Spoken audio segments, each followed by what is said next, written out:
नमस्कार साथियों, आपका एक बार फिर से इस YouTube channel just study with Sanjay पर आपका एक बार फिर से स्वागत है। मैं आपके लिए आज 11th class half yearly exam physics का पेपर लेके आया हूं, जो कि आज 13 दिसंबर को हुआ है। और ये जो पेपर है सीकर डिस्ट्रिक्ट का है, सीकर ज़िले का है। तो इसमें से अन्य ज़िलों में जिनमें अभी भी फिजिक्स का पेपर हुआ नहीं है, इसमें से काफ़ी क्वेश्चन रिपीट होंगे। तो देखते हैं अपन इस पेपर के कुछ क्वेश्चन सॉल्व करते हैं। तो अगर आपने अभी तक चैनल को सब्सक्राइब नहीं किया है तो प्लीज़ चैनल को सब्सक्राइब कीजिए। अपना जो चैनल है वो है just study with Sanjay, just study with Sanjay, जिससे आपको आगे के जो भी ज़िले के पेपर आएंगे उनको आप इसके ऊपर देख सकते हैं। तो स्टार्ट करते हैं। ये जो टाइम मिली इसमें 3.25 घंटे और 50 नंबर का ये अपना पेपर हुआ 11th यानी 11वीं क्लास फिजिक्स भौतिक विज्ञान का 2023-24 इसी वर्ष का पेपर है। तो देखते हैं इसके कुछ क्वेश्चन स्टार्टिंग में। तो सबसे पहले इसके कुछ क्वेश्चन दिए हैं। पहला, आवेग की विमा किसके समान होती है? आवेग इम्पल्स जो होता है, हिंदी और इंग्लिश दोनों में पेपर है। The dimension of impulse is equal to, impulse जो होता है वो होता है फोर्स मल्टीप्लाई टाइम। इम्पल्स होता है बल गुणा समय। तो इसकी जो विमा होती है वो होती है रेखीय संवेग, लीनियर मोमेंटम के इक्वल होती है। ये होते हैं Newton second, Newton multiply second. और जो अपना संवेग होता है वो भी यही होता है।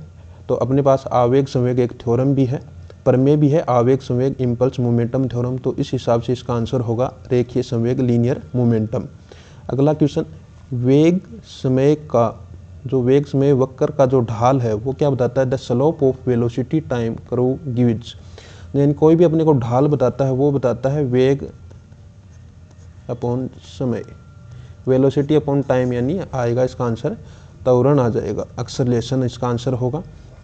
जो भी ढाल आता है तो अपने को दोनों को डिवाइड करना होता है, और अगर अपने को क्षेत्रफल पूछे, एरिया पूछे, तो दोनों को मल्टीप्लाई करके देखते हैं अपने पास क्या आ रहा है। अगर इसका अपने ये ढाल की जगह क्षेत्रफल दे देता, कई पेपरों में यहाँ पे ढाल की जगह क्या आ सकता है? क्षेत्रफल, यहाँ पे एरिया पूछ सकता है।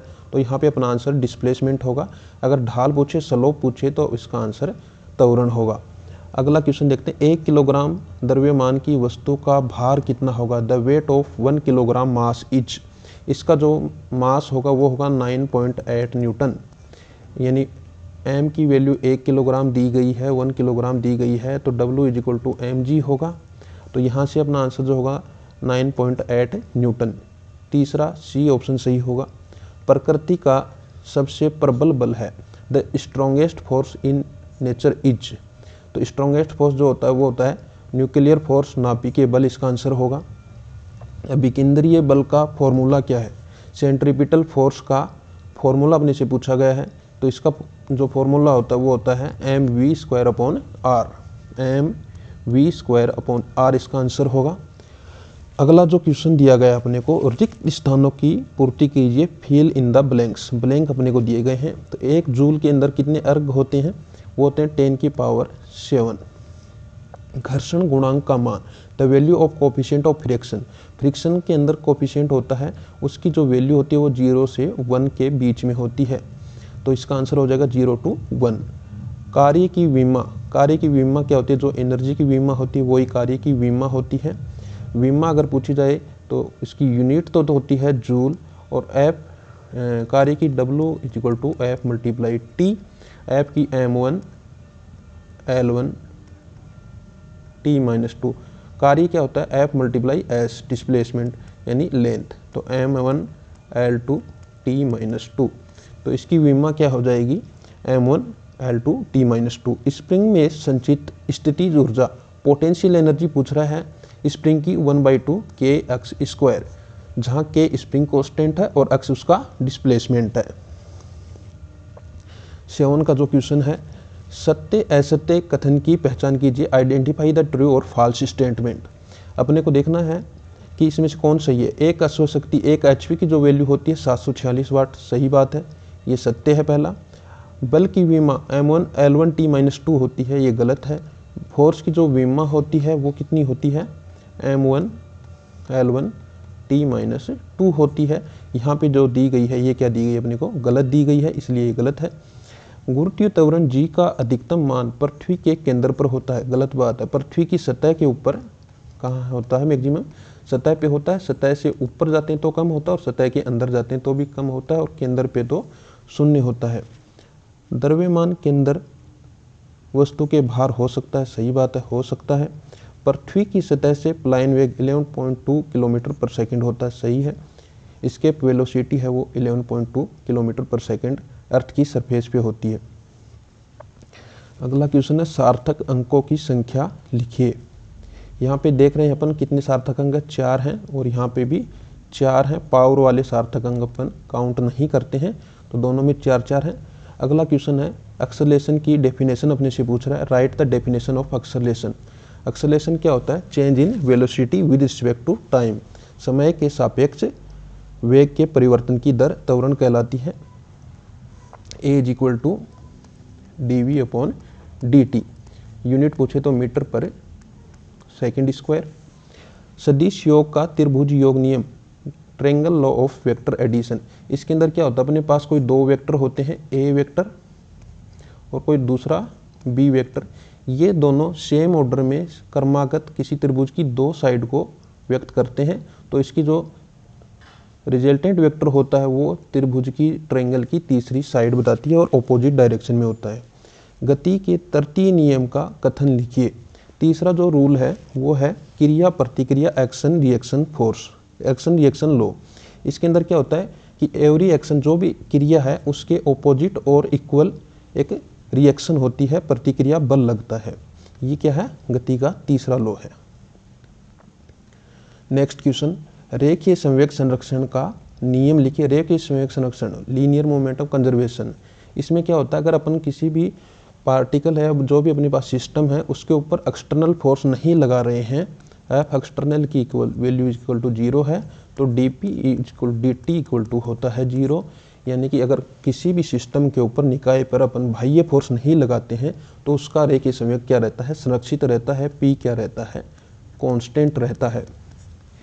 v में विधि से 1 न्यूटन को डाइन में परिवर्तित करना है, यानी इसको m के s से चेंज करना है CGS में, और चेंज जब करेंगे तो इसकी वैल्यू आएगी 1 न्यूटन की 10⁵ डाइन।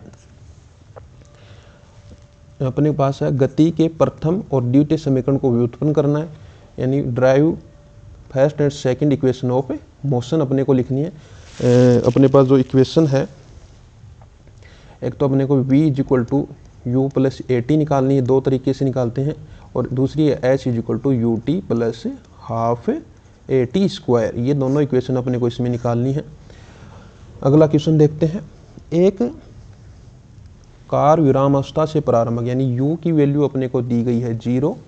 इस क्वेश्चन में 15 नंबर के जो क्वेश्चन है u की वैल्यू 0 दी है और a की वैल्यू अपने को त्वरण जो है एक्सेलरेशन है वो दिया है 2 मीटर पर सेकेंड स्क्वायर।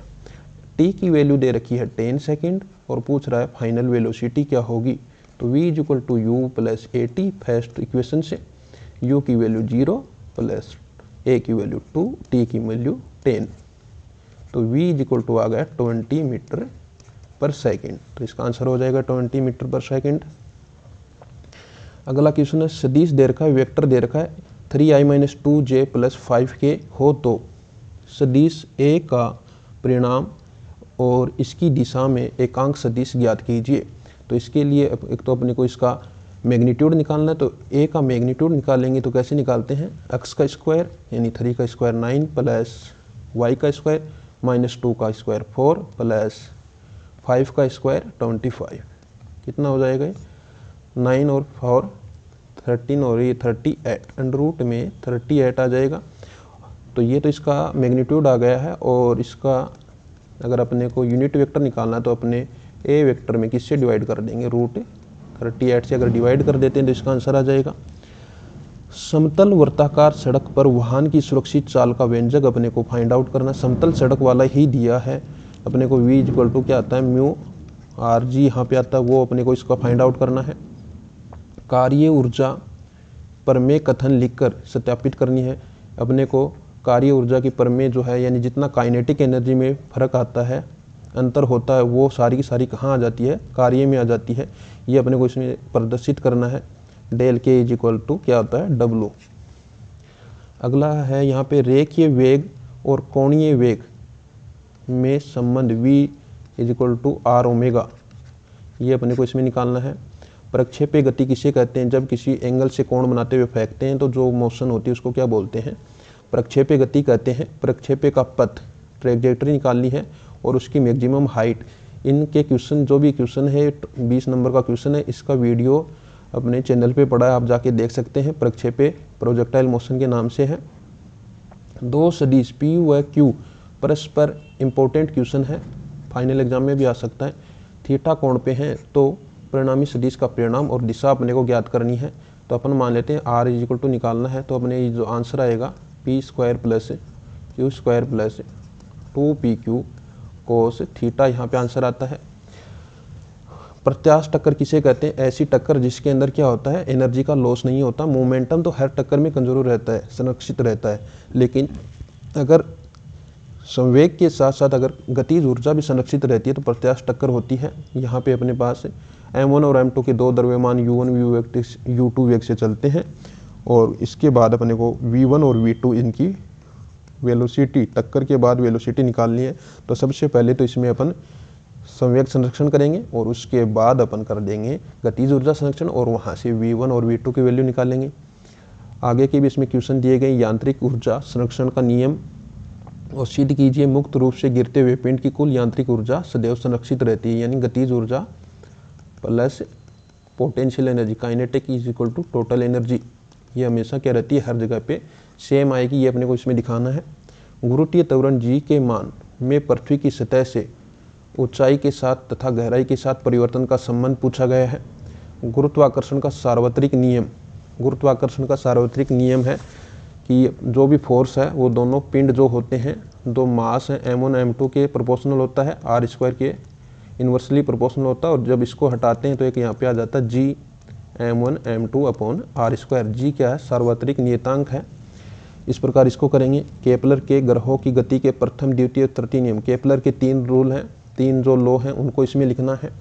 पहला लॉ क्या है कि सूर्य एक केंद्र पे रहता है और जो भी अपने उपग्रह हैं, ग्रह हैं, वो उसके चारों ओर दीर्घवृत्ताकार कक्षा में मोशन करते हैं। दूसरा लॉ क्या है, और तीसरा लॉ, इसमें तीनों लॉ अपने को लिखने। एरियल चाल कांस्टेंट रहती है, ये अपने को इसमें लिखना। दूसरे में सिद्ध कीजिए कि बल आघूर्ण tau is equal to dl upon dt, ये अपने को प्रूव करना। इसमें सिद्ध कीजिए कि कोणीय संवेग L is equal to I omega, यहाँ पे ये अपने को इसमें प्रूव करना है।